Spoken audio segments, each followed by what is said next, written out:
Bapak,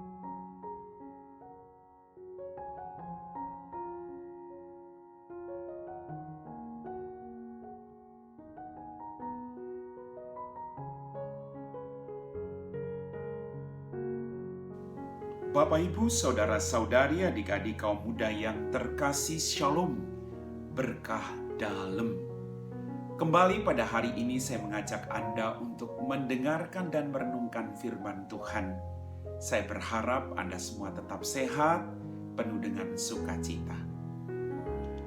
Bacaan kita pada hari ini mengajak kita untuk percaya bahwa Tuhan akan selalu setia dengan kita. Mari kita siapkan hati kita.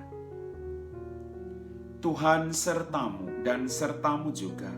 Inilah Injil Yesus Kristus menurut Santo Yohanes. Dimuliakanlah Tuhan.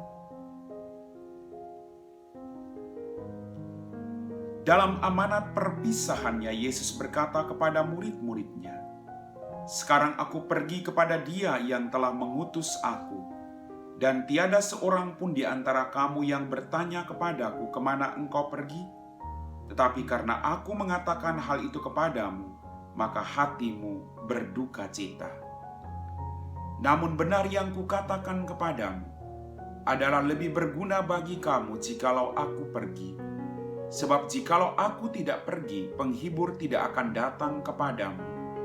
Sebaliknya jika aku pergi, aku akan mengutus Dia kepadamu. Dan kalau penghibur itu datang, Ia akan menginsafkan dunia akan dosa, kebenaran, dan penghakiman akan dosa.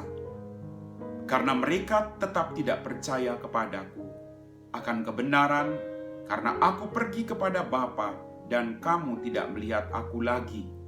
Akan penghakiman, karena penguasa dunia ini telah dihukum." Demikianlah sabda Tuhan.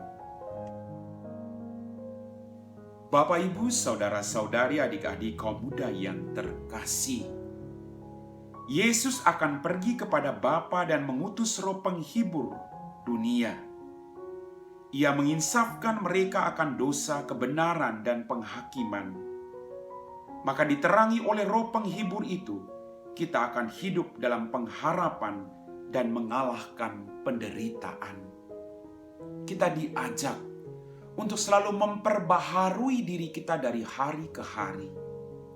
Kita bukan orang yang sempurna, tapi dengan kekuatan Roh Kudus, kita mampu mengubah kehidupan kita menjadi pribadi-pribadi yang jauh lebih baik. Maka tugas kita adalah selalu mendekatkan diri kita, agar kita mampu mendengarkan apa yang menjadi perintah Tuhan untuk kita jalankan dalam kehidupan kita masing-masing. Bapak, Ibu, Saudara-saudari, adik-adikku yang terkasih, Yesus menjanjikan Roh Penghibur yang akan menginsafkan kita. Artinya, menyingkapkan, membuktikan kebenaran, dan meyakinkan kita semua. Menginsafkan kita akan dosa, menyatakan dosa dan ketidakpercayaan sehingga tumbuh rasa sesal lalu memohon pengampunan dosa. Kita diajak untuk mempunyai penyesalan dalam diri kita agar kita mau mengubah hidup kita. Hanya orang yang haus yang bisa menghargai satu gelas air. Hanya orang berdosa yang bisa menyadari kedosaannya, merendahkan diri, dan mengharapkan betapa berharganya pengampunan dan belas kasih Allah. Bapak, Ibu, Saudara-saudariku yang terkasih, selain menginsafkan akan dosa, Tuhan juga menginsafkan akan kebenaran, bahwa Yesus adalah anak Allah yang benar, telah bangkit dari antara orang mati, dimuliakan oleh Allah atas segala sesuatu. Kemudian menginsafkan akan penghakiman, bahwa kuasa iblis sudah dikalahkan di atas kayu salib.